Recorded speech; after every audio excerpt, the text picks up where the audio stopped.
Dari awal Abu Hurairah berkata radhiyallahu anhu bahwasanya anin Nabi sallallahu alaihi wasallam fima yahkihi ar-Rabbih azza wajal, bahwasanya Nabi SAW menyampaikan dari Tuhannya yang maha mulia dan maha suci. Qala aznaba abdun faqala Allahumma ighfir li dhanbi.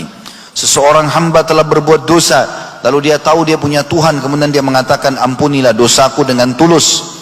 Faqala tabaraka wa ta'ala aznaba abdi dhanban fa'alima anna lahu rabban yakfiru dzam wa ya'khudhu bidzam thumma 'ada fa'aznab. Bahwasanya hambaku telah mengetahui bahwasanya dia punya Tuhan yang bisa mengampuni dosa-dosanya dan juga memaafkan dosa-dosa tersebut, lalu kemudian dia kembali berbuat dosa. Faqala, Allah pun berfirman atau dia pun mengatakan, ay rabbi ikfirli dzambi, ya Tuhanku ampunilah dosaku lagi. Artinya kata sebagian ulama hadis, pada saat dia melakukan dosa dia bertobat nasuha, Allah terima. Beberapa tahun kemudian terulang lagi dia melakukan dosa tanpa dia maksudkan ingin mengulang pada saat dia taubat yang awal. Faqala tabaraka wa ta'ala, maka Allah pun berfirman di taubat dia yang kedua, abdi aznaba dzamban fa'alima anna lahu rabban yakfiru dzam wa ya'khudhu bidzam. Hambaku telah berbuat dosa, tapi dia tahu ada Tuhan yang bisa memaafkan dan juga tidak menghukum dengan dosa tersebut.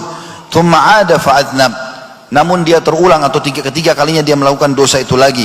Faqala ay rabbi ighfirli dzambi, lalu dia mengatakan ya Tuhanku ampunilah aku.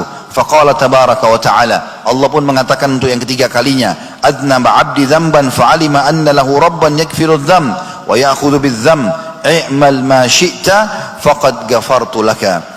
Bahwasanya hambaku telah berbuat dosa dan dia tahu dia punya Tuhan yang bisa memaafkan dosa-dosa itu, maka Allah pun berfirman, berbuatlah setelah itu sesukamu maka aku akan memaafkan dosamu.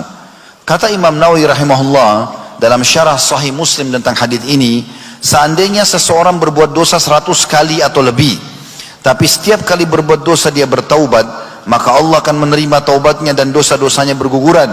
Begitu juga seandainya dia langsung bertobat atas seluruh dosa-dosanya, maka akan diterima taubatnya.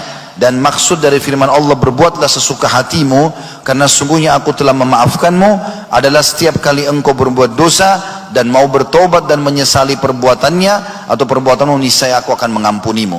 Tentu sekali lagi kata ulama, maksudnya adalah kalau seseorang itu berbuat dosa, dia taubat nasuha, tidak bermaksud mengulanginya. Setelah berapa tahun kemudian dia masih hidup dan dia terjerumus dalam dosa yang sama, lalu dia perbaharui taubatnya, maka secara otomatis Allah pun akan terima. Tapi dengan syarat sebagaimana Imam Nawawi mengatakan, harus dia ditaubat yang pertama, tidak niat untuk mengulanginya pada masa akan datang, tapi dia terjerumus karena memang kelalaian dan tidak maksud dari awal ingin melakukannya.